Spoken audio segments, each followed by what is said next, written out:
السلام عليكم ورحمة الله وبركاته.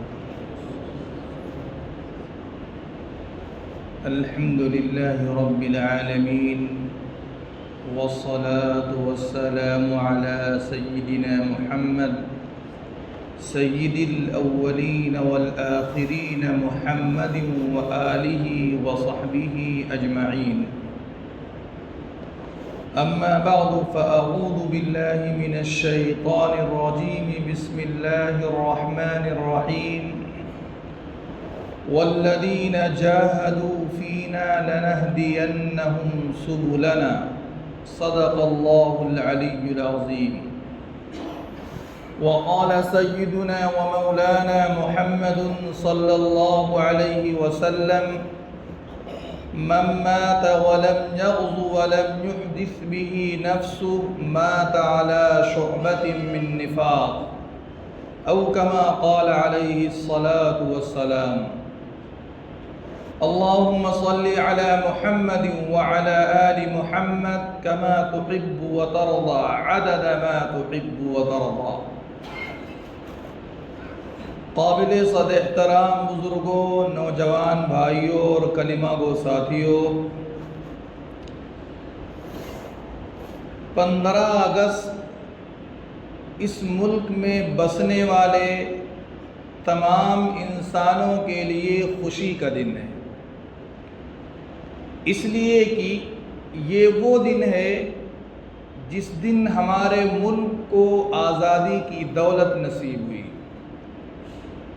اور جس دن ہمارے اس ملک میں آزادی کا جھنڈا لہرایا گیا اور انگریزوں کا ناپاک سایہ ملک ہندوستان سے ختم کیا گیا۔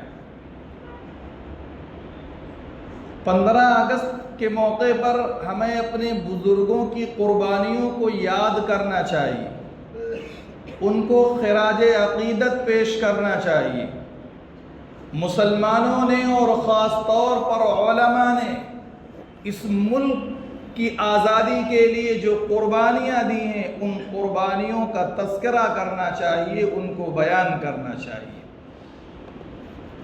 اس ملک کو جو آزادی کی نعمت ملی ہے، یوں ہی گھر بیٹھے نہیں مل گئی، بلکہ اس ملک کو آزاد کرانے کے لیے ہمارے پرکھوں نے، ہمارے اسلاف نے اور ہمارے بزرگوں نے بہت قربانیاں دی ہیں، بہت سارے پاپڑ بیلے، اپنے آپ کو صعوبتوں اور مشقتوں کی چکی میں پیسا ہے ہمارے بزرگوں نے، تب جا کر یہ ملک آزاد ہوا ہے۔ اس ملک کی آزادی کے پیچھے ایک لمبی تاریخ، ایک لمبی ہسٹری ہے، جس کو اس مختصر سے وقت میں بیان نہیں کیا جا سکتا، اس لیے میں آزادی کی تاریخ کو اور اپنے بزرگوں کی آزادی کے لیے قربانیوں کو اختصار اور شارٹ کٹ میں آپ کے ساتھ پیش کرتا ہوں۔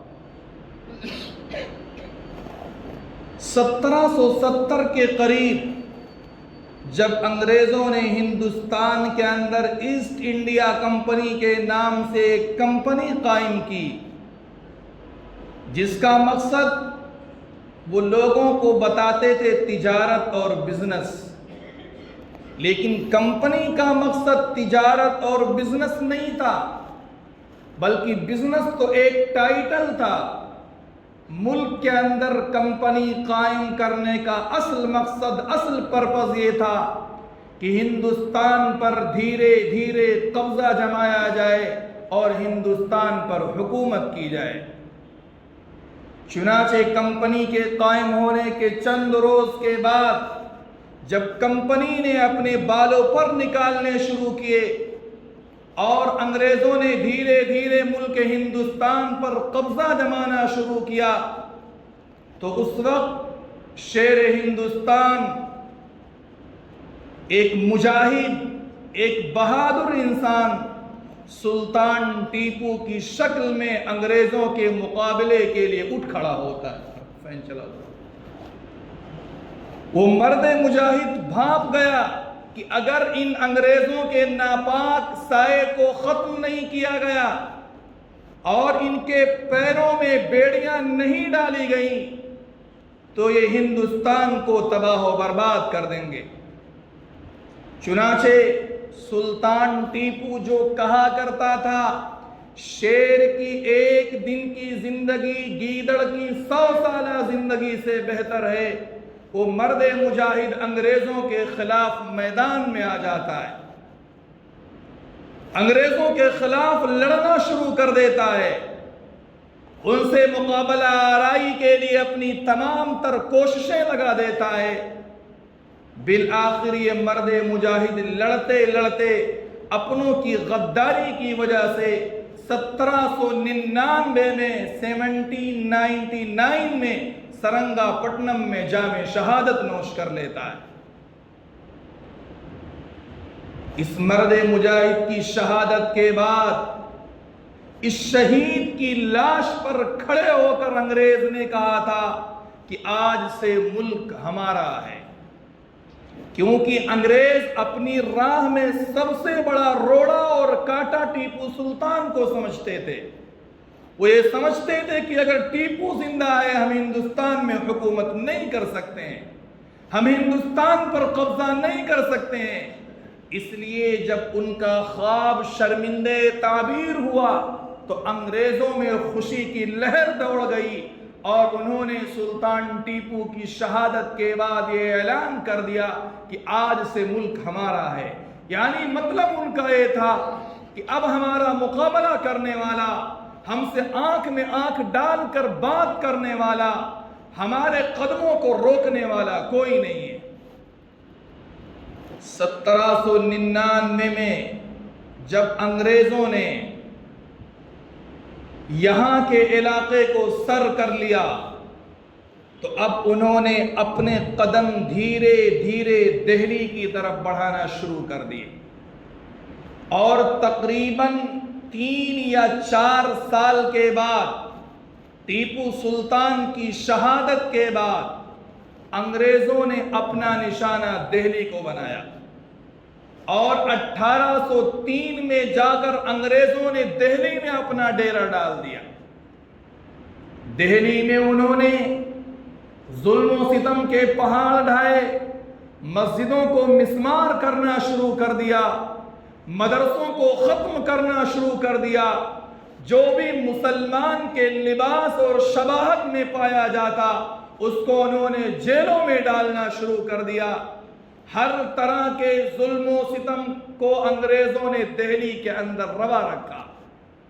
اس وقت ایک بوریا نشین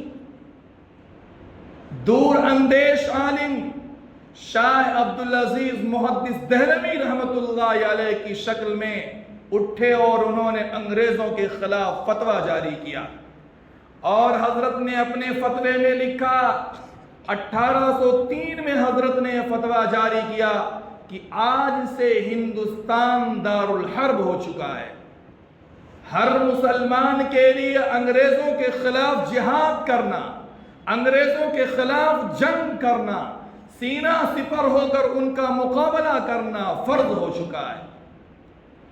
اس فتوے کے اندر اللہ نے اتنی تاثیر رکھی کہ فتوے کے جاری ہونے کے بعد پورے ملک میں کوہرام مچ گیا۔ مسلمان اور خاص طور پر علماء اپنے آپ کو جہاد آزادی کے لیے پیش کرنے کے لگے، اپنے آپ کو مسلمانوں نے جنگ آزادی کے لیے آزاد کرنا شروع کر دیا۔ حضرت شاہ عبدالعزیز محدث دہلوی رحمت اللہ علیہ نے جب یہ فتویٰ دیا انگریزوں کو ہضم نہیں ہوا۔ آپ کو اس فتوے کے نتیجے میں بہت ساری تکلیفیں اٹھانی پڑی کہ ان تکلیفوں کو تذکرہ کرنے سے روگٹے کھڑے ہو جاتے ہیں۔ جب آپ نے فتویٰ جاری کیا انگریزوں نے آپ کے گھر کو قرق کر لیا، آپ کے گھر کو لوٹ لیا گیا، دہلی کے اندر جو آپ کا مدرسہ تھا اس کو مسمار کر دیا گیا، آپ کو زہر پلا دیا گیا، اور چھپکلی کا لیپ آپ کے پورے جسم پر لگا دیا گیا، جس کے نتیجے میں آپ برس کی بیماری اور سفید داغ کی بیماری کے شکار ہو گئے۔ یہ فتوے کے نتیجے میں آپ کو تکلیفیں اٹھانی پڑی، لیکن اس مرد مجاہد نے انگریزوں کے خلاف جو موقف تیار کیا تھا، یہ مرد مجاہد 1 انچ بھی اس سے پیچھے ہٹا نہیں۔ یہ مرد مجاہد کہا کرتا تھا کہ عبدالعزیز کو دفن کر دیا جائے، لیکن عبدالعزیز اپنے موقف سے 1 انچ بھی پیچھے نہیں ہٹ سکتا۔ اس مرد مجاہد نے فتویٰ جاری کرنے کے بعد دوسرا کام یہ کیا کہ اپنے 2 شاگردوں کو تیار کیا، شاہ اسماعیل شہید رحمت اللہ علیہ کی شکل میں اور شاہ احمد شہید رحمت اللہ علیہ کی شکل میں۔ یہ دونوں حضرت شاہ عبدالعزیز محدث دہلوی رحمت اللہ علیہ کے تربیت یافتہ تھے، آپ کے شاگرد تھے، آپ کی صحبت یافتہ تھے۔ آپ نے ان دونوں اپنے شاگردوں کو پورے ملک کے اندر دورہ کرنے کے لیے بھیجا۔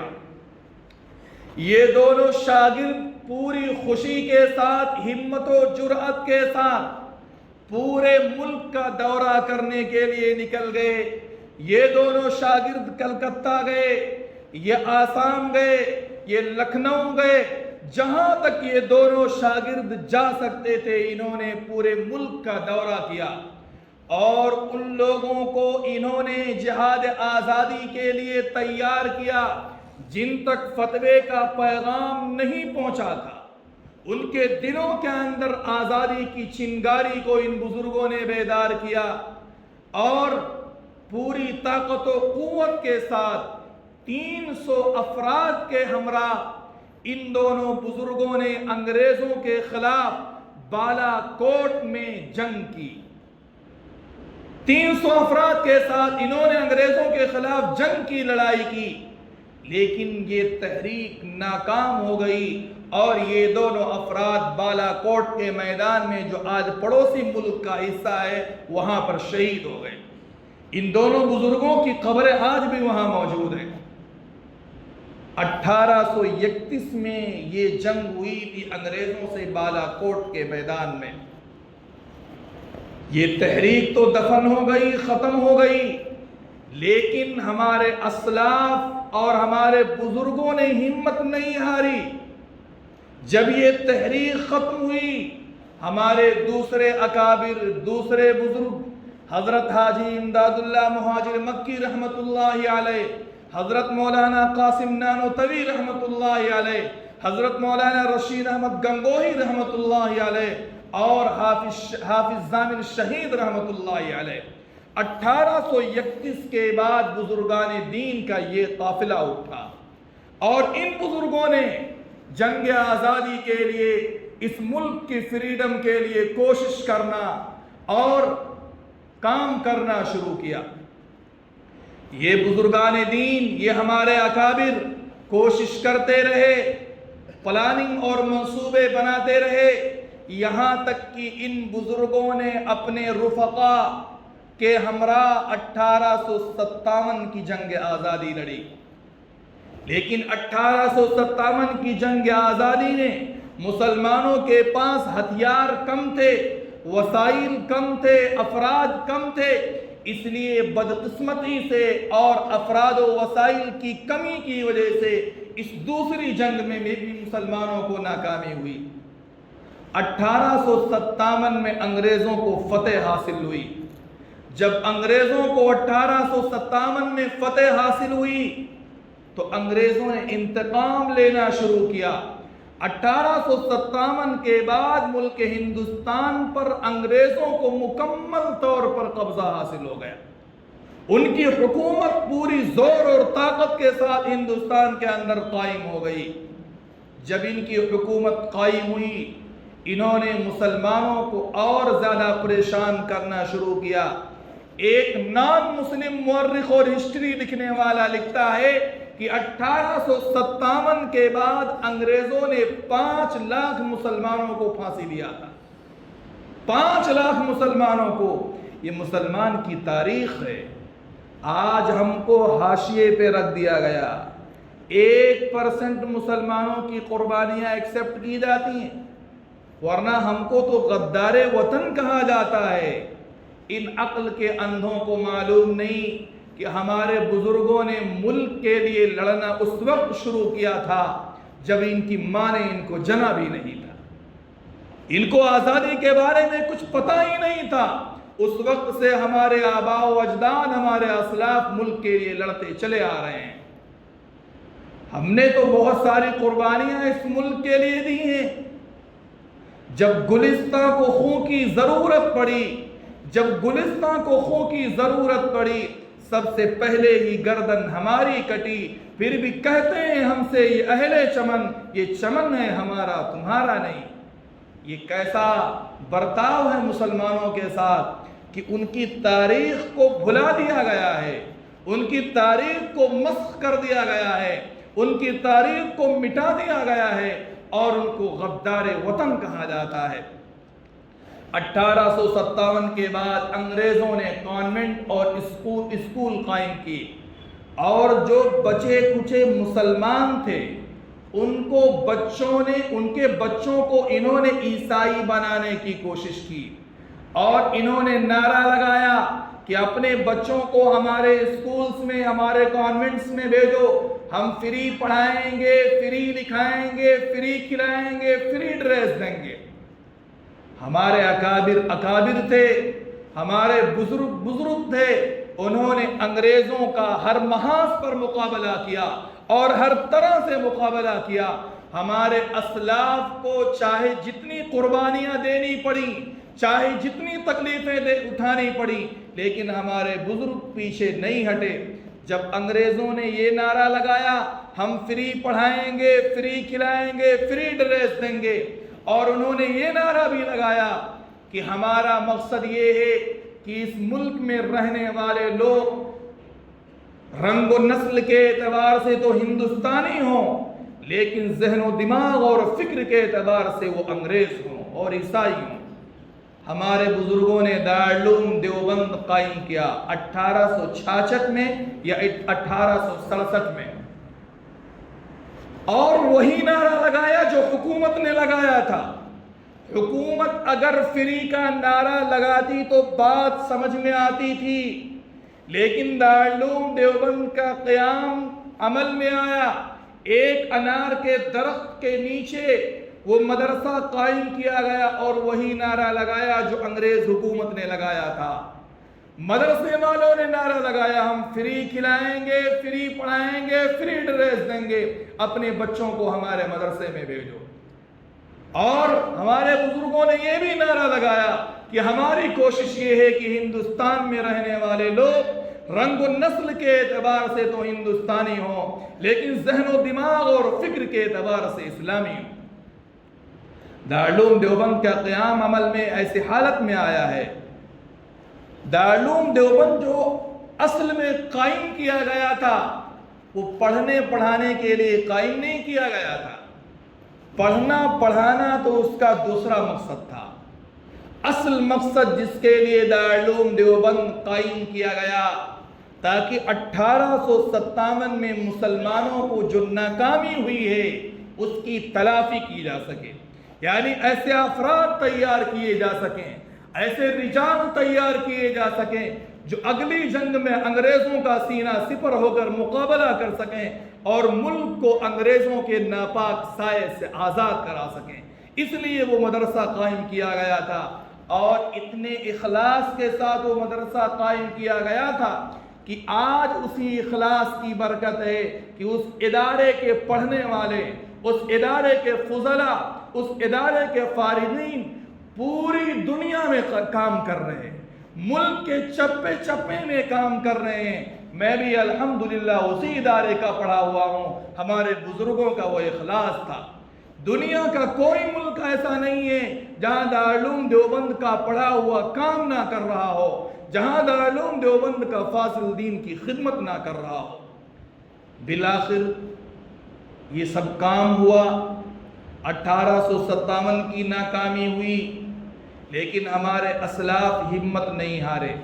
1831 میں بھی ناکامی، 1857 میں بھی ناکامی، لیکن ہمارے اسلاف ہمت نہیں آ رہے، ہمارے اکابر اپنے اندر وہی جذبہ وہی جوش پاتے رہے اور اسی جوش و جذبے کے ساتھ ہمارے اکابر آگے بڑھتے رہے، یہاں تک کہ وہ دن آیا 15 اگست 1947 کا موقع آیا کہ حضرت مولانا ابوالکلام آزاد رحمۃ اللہ علیہ اور حضرت مولانا حسین احمد مدنی رحمۃ اللہ علیہ اور حضرت مولانا مفتی کفایت اللہ صاحب دہلوی رحمۃ اللہ علیہ کی قربانیوں سے اور برادران وطن کی قربانیوں سے یہ ملک آزاد ہو گیا۔ لیکن میں آپ کو بتاؤں کہ 1857 تک جتنی بھی جنگیں ہوئی ہیں، چھوٹی جنگیں ہوں یا بڑی جنگیں ہوں، 1857 تک برادران وطن میں سے کوئی بھی ملک کی آزادی میں شریک نہیں تھا، کسی کو آزادی کا معنی ہی نہیں معلوم تھا۔ یہ لوگ تو انگریزوں کی ہاں میں ہاں ملانے والے تھے، انگریزوں سے مقابلہ کرنے والے، ان کی آنکھ میں آنکھ ڈال کر بات کرنے والے مسلمان تھے اور چوٹی کے علماء تھے۔ 1857 میں چند گنے چنے برادران وطن شامل تھے اور 1947 میں جو آخری جنگ ہے ملک کے لیے، اس میں بھی برادران وطن شامل تھے۔ الغرض 1947 15 اگست کو یہ ملک مسلمانوں کی قربانیوں کے ساتھ اور برادران وطن کی قربانیوں کے ساتھ آزاد ہو گیا، اور 15 اگست کو اس ملک میں آزادی کا جھنڈا لہرایا گیا اور اسی وقت سے ہم نے آزادی کی سانس لینا شروع کیا۔ یہ آزادی کی تاریخ ہے، یہ مسلمان کی تاریخ ہے، اس تاریخ سے کوئی بھی واقف نہیں ہے۔ میں آپ کو کہتا ہوں یہ 3000 کا مجمع ہوتا ہے، ایک فلور میں 1000 لوگ نماز پڑھتے ہیں، 3 فلور میں 3000 لوگ نماز پڑھتے ہیں۔ میں کوئی غلط گمان آپ کے بارے میں نہیں رکھتا، لیکن میں یقین کے ساتھ کہتا ہوں ان 3000 لوگوں میں سے کسی کو آزادی کی تاریخ معلوم نہیں ہے۔ کل میرا ایک اسکول، بڑے اسکول میں جانا ہوا جو وائٹ فیلڈ کا سب سے بڑا اسکول مانا جاتا ہے، جہاں پہ ایڈمیشن لینے کے لیے آپ کو سالوں سے چکر لگانا پڑتا ہے۔ وہاں پہ میں گیا، 9th کا ایک اسٹوڈنٹ ہے، میں نے اس سے پوچھا کہ 15 اگست آ رہا ہے، کچھ اس کے بارے میں ہم کو بتاؤ۔ میں نے کہا کیا کیا پروگرام ہوتا ہے تمہارے اسکول میں؟ اس نے کہا حضرت ڈانس ہوتا ہے، یہ ہوتا ہے، وہ ہوتا ہے۔ میں نے کہا تاریخ اور ہسٹری بزرگوں کی یہ ملک کیسے آزاد ہوا کچھ پتہ نہیں۔ میں نے کہا ملک کے آزاد کرانے والے کون ہیں؟ اس نے بتانا شروع کیا، نہرو ہیں، گاندھی جی ہیں، اور کیا کیا نام اس نے بتایا۔ میں نے کہا مسلمانوں میں سے کوئی تھا؟ ایک چپ، 1000 چپ۔ 2-3 برادران وطن کا اس اسٹوڈنٹ نے نام بتایا، مسلمانوں میں سے کسی کا نام معلوم نہیں۔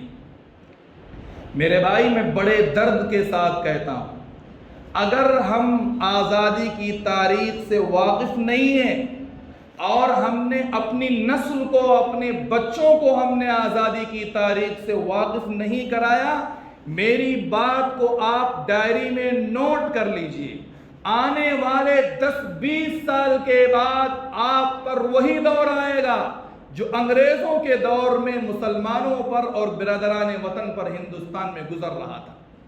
اس دور میں کیا غلامی تھی، فرسٹ کلاس ٹرین میں آپ سفر نہیں کر سکتے تھے، فرسٹ کلاس میں صرف انگریز ہی سفر کریں گے۔ ہندوستان میں بسنے والے لوگوں کو 2 نمبر کا شہری مانا جاتا تھا، وہی دور دوبارہ آنا ہے۔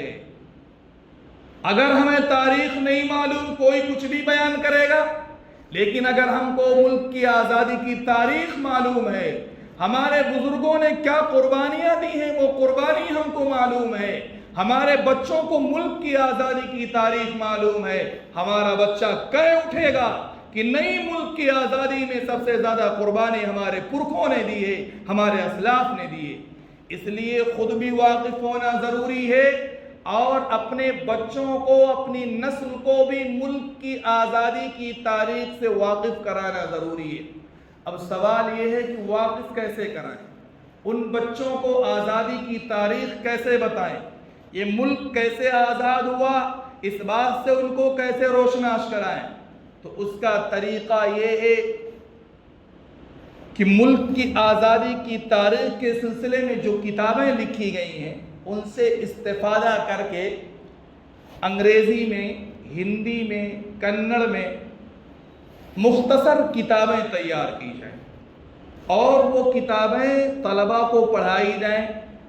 اگر وہ اسلامک اسکول ہے تو اسکول کے سلیبس اور نصاب میں داخل کی جائیں۔ دوسری بات یہ کہ 15 اگست اور 26 جنوری کے موقع پر ہمیں اپنی مسجد میں، اپنے مدرسے میں، اپنے اسکول میں پروگرام کرنا چاہیے اور علماء کرام کے بیانات ہونے چاہیے۔ ایسے عالم کو دعوت دی جائے جو آزادی کی تاریخ سے واقف ہو، وہ لوگوں کے سامنے، طلباء کے سامنے آزادی کی تاریخ بیان کرے۔ تو ان دو طریقوں سے ہم خود بھی آزادی کی تاریخ سے واقف ہو سکتے ہیں اور اپنے بچوں کو بھی آزادی کی تاریخ سے ہم واقف کرا سکتے ہیں۔ لیکن صرف دیکھو، اس میں اہل علم کا کام نہیں ہے، بلکہ اس میدان میں مالداروں کو بھی اترنا پڑے گا۔ اس لیے کہ کتاب تو میں بھی لکھ دوں گا لیکن ہمارے پاس کتابیں چھپوانے کی طاقت نہیں ہے۔ کتابیں چھپوانے میں لاکھوں روپے کا خرچہ آتا ہے۔ اس لیے اہل علم کو بھی میدان میں آنا پڑے گا اور اہل ثروت کو بھی میدان میں آنا پڑے گا۔ اہل علم کی ذمہ داری یہ ہے کہ وہ کتابیں تیار کریں اور اہل ثروت کی ذمہ داری یہ ہے وہ کتابیں چھپوائیں، ان کتابوں کو پبلش کرائیں، لوگوں میں تقسیم کریں اور طلباء میں، عوام میں، خواص میں اس کتابوں کو تقسیم کیا جائے۔ دوسری بات یہ کہ ہمیں برادران وطن کو بھی آزادی کی تاریخ کے حوالے سے جو کتابیں لکھی ہوئی ہیں پیار و محبت کے ساتھ ان کی خدمت میں پیش کرنا ہے، جو سیکولر ذہنیت کے حامل ہیں، تاکہ ان کو بھی معلوم ہو کہ مسلمانوں نے کیا قربانیاں دی۔ ضرورت اس بات کی ہے کہ ہم اس بات کو سمجھنے کی کوشش کریں اور ہم خود بھی ملک کی آزادی کی تاریخ کو جاننے والے بنیں اور اپنے بچوں کو بھی ہم ملک کی آزادی کی تاریخ سے واقف کرانے والے بنیں۔ بہت افسوس ہے کہ ہم اس آزادی کی تاریخ سے ناواقف ہیں۔ ہمیں پڑھنا چاہیے، تاریخ کا مطالعہ کرنا چاہیے۔ اللہ رب العزت والجلال سے دعا ہے کہ رب کریم ہم سب کو عمل کرنے کی توفیق عطا فرمائے۔ ہمارے اسلاف اور بزرگوں نے اس ملک کی آزادی کے لیے جو قربانیاں دی ہیں ان قربانیوں کو باری تعالیٰ قبول فرمائے اور ان کے نقش قدم پر ہم سب کو چلنے کی توفیق عطا فرمائے۔ وآخر دعوانا ان الحمد للہ رب العالمین۔